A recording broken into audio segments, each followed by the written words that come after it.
Hello, Sugar River, and welcome to your virtual wellness fair as we embark on this year of living well.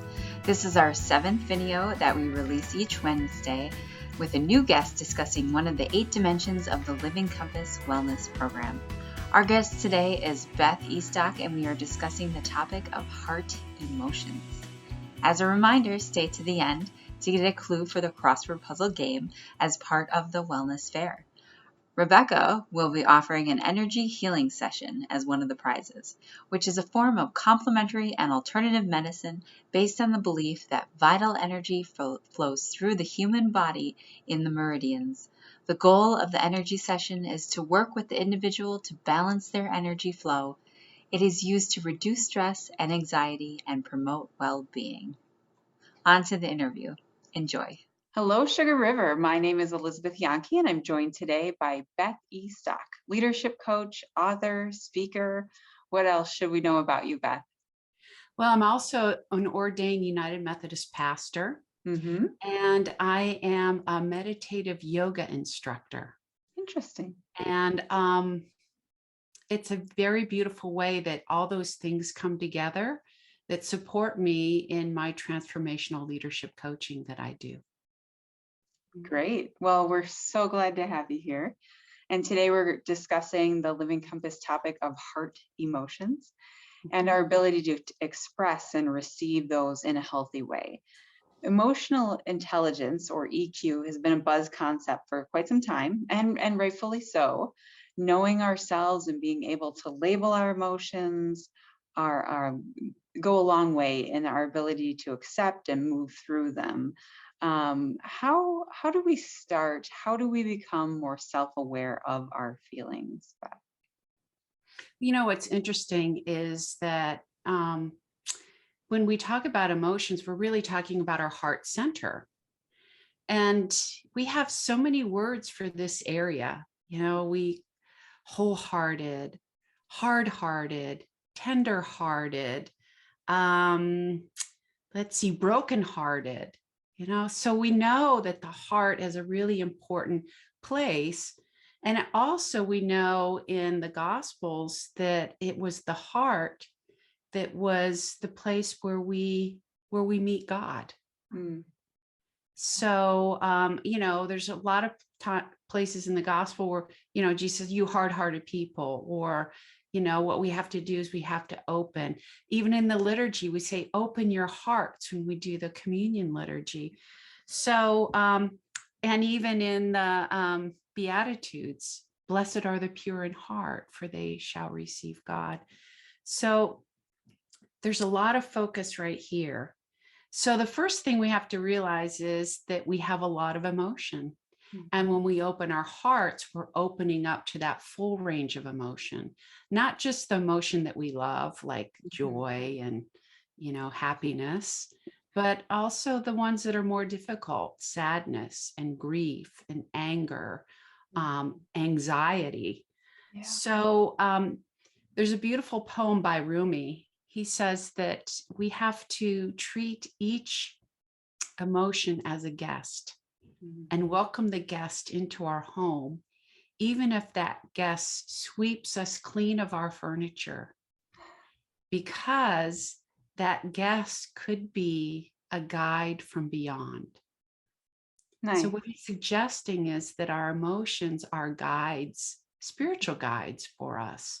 So instead of suppressing all those unwanted emotions, the first move is to say, oh, yes, I am a human being. I have these emotions. God created me and gave me these emotions. So why not welcome them, even if they're a guest that sweep our house clean of its furniture? So that's the first step. And then once we welcome them, to just recognize them, name them, allow them to be, and then investigate, well, why are they here? Why is this emotion showing up right now? And what is the intelligence of that emotion for me? And to do that with a sense of compassion, not like, oh, if I'm a Christian, I'm not supposed to be angry. Well, come on, people. Even Jesus got angry. He flipped tables over, right? Yep. I mean, what Jesus said in the Gospels is, it's okay to be angry, but don't go to bed angry. Like, do something with that anger, acknowledge it, work it out, right? Mm-hmm. But don't just let it kind of boil up and rage up inside of you. Yeah. This Let is it a go. great segue to our next question. Is many people think they have to be tough, really emotionally self-sufficient, right? And author Jim Rohn, he talks a lot about finance and happiness. And he says, the walls we build around ourselves to keep sadness out also keep out the joy. Mm-hmm. And you're talking about people who struggle with expressing that full range of emotion, or being comfortable expressing that.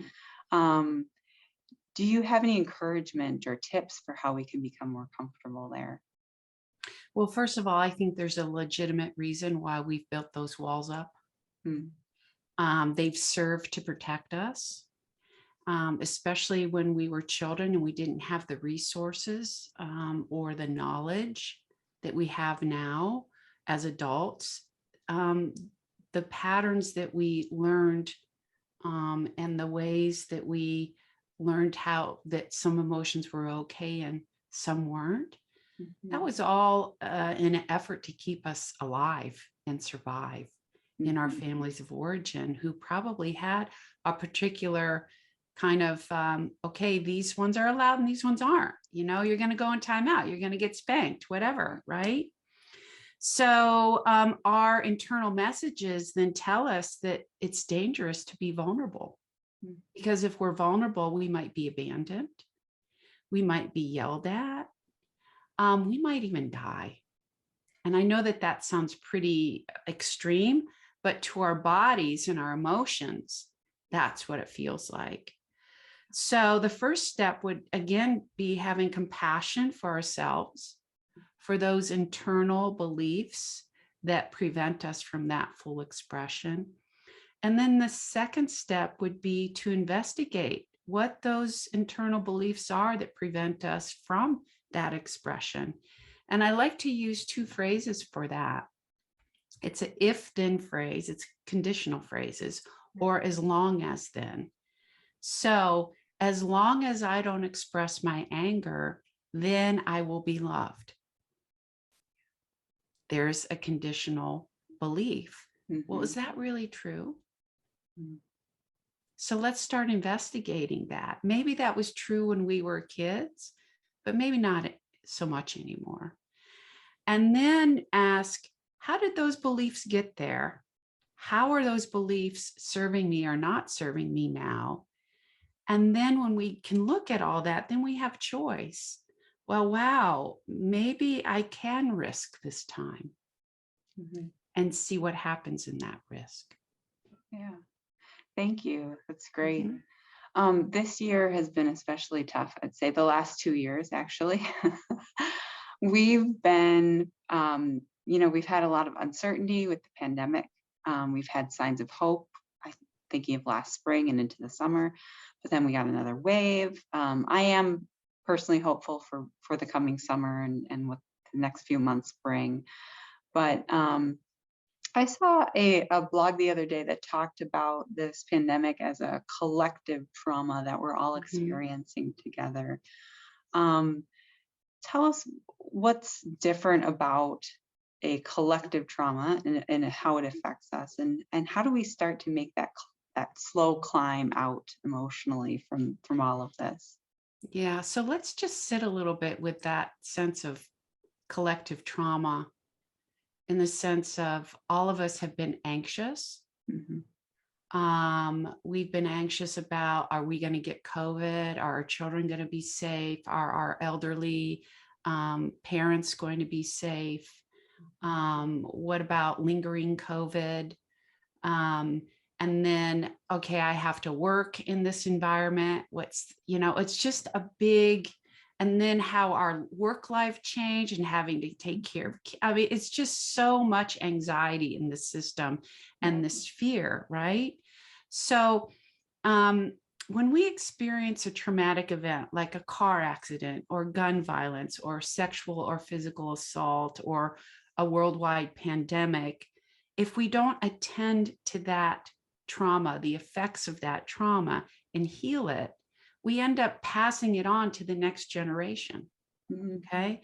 So we need only think about soldiers coming back from war that have PTSD. Yeah. And the effect that that has not only on them, but on their whole family system. To see how that trauma kind of moves through generations of family. So you might be a third generation person that is still reaping the effects of that trauma from your grandfather. You know, you just don't know these things. So it's difficult to separate personal trauma from collective trauma because we're wired to be in connection. And that connection actually happens in our central nervous system. So have you ever walked into a room and you felt scared? Yes. Like, oh, it's afraid I'm not going to speak. I'm just going to like slink over here. Yep. Our bodies pick up those messages. And as a matter of fact, 80% of the information that comes into our brain, actually, we receive that in our bodies. And then our bodies translate it into our brain. So with trauma, we move into our instinctual responses of fight, flight, and freeze. And this is an autonomic nervous response. We cannot control that response. We just automatically go into it because we are wired for survival. Yeah. So if we can't think our way out of a trauma, we have to attend to our central nervous system that helps bring us back to self-regulation. So, we can't will ourselves back or heal ourselves by willing ourselves. We have to attend to our bodies. We can do that through taking long, deep breaths, through taking a walk or some sort of exercise. A really cleansing cry can bring us back. Laughing, connecting with others, actually attending worship or small group where we feel like we're not alone. Yeah. Can do that. But I would say if you are having PTSD, it's really important to go to therapy. Not only for you, but for your entire family system. Yeah. And, so many people have been affected and experienced loss recently. And, our calling as Christians, if we haven't experienced that, and if we have too, but is to share love, right? Is to just love one another. And a lot of time that takes the form of just listening, just sitting with a person and not trying to jump in or share your perspective on the thing. And that can be uncomfortable for a lot of people. How do we get more comfortable with just listening, with sitting and comforting by being there? This is really interesting because we, some of us are really wired maybe more than others to jump in and help. Here. Yeah. Okay. Yes. So, the first thing is, again, that I cannot say enough about self-compassion and to just be gentle with ourselves and to realize like, oh, I'm actually being triggered to jump in and help this person. And then we have to ask ourselves, am I doing this on behalf of them? Or am I doing this because I feel so uncomfortable not helping? Yeah. So there might be some beliefs around that if there's a particular need, I have to jump in and help.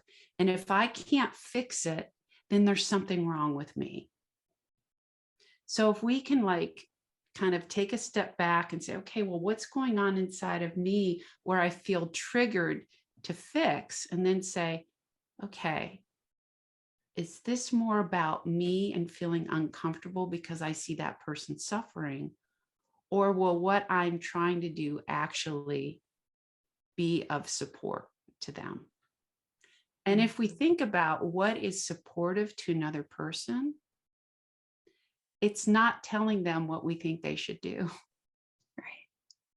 It's actually being with them and listening to them and not making them wrong. Again, it's that deep connection. Even if in the midst of that, we're getting triggered to know, like, man, if they would just do this, I know their life would be better. Yeah. So instead, tending to our own discomfort with gentleness and compassion, it might be placing a hand on our heart, focusing on our breathing, and then just feeling our feet on the ground and being with that person, and just being with that person and see what happens. Yeah. Thank you. And that's particularly helpful for me. Thank you. Our society has long had this stigma associated with reaching out for help. And you talked about it before with PTSD. I think it's getting better. People are talking about it more. I'm thinking of professional athletes are actually talking about it more. But when we notice ourselves losing interest in the things that previously brought us joy, or we're overwhelmed with the thought of everyday things, what are some of the first steps we could take to know if this is the kind of thing that, I'm going to go talk to my best friend about, or is this the kind of thing where I really do need to reach out for a counselor? Well,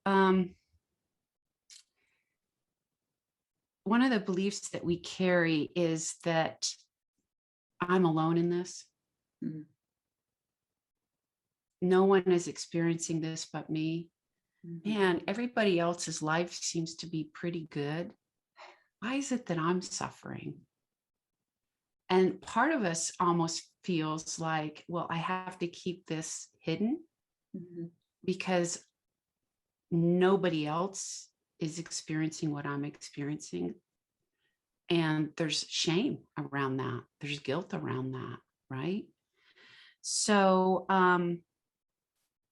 when we begin to share, we actually realize that we're not alone and that other people are experiencing the same thing, but they have the same messages going on in their brain too. Like, I'm alone in this. You look like you're doing fine. You're telling me you're not doing fine? Oh my gosh, I'm not doing fine either. Woo, let's have a party. We're not doing fine. Like, we found each other, right?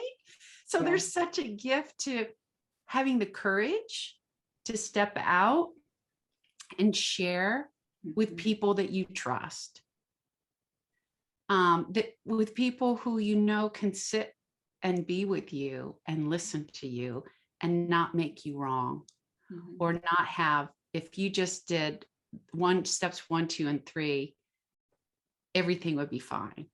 Right. So again, there's that sensing into who is safe and who can I talk to. And I think that's a beautiful thing. As a matter of fact, I just did a online course with clergy, 55 clergy from all over the United States.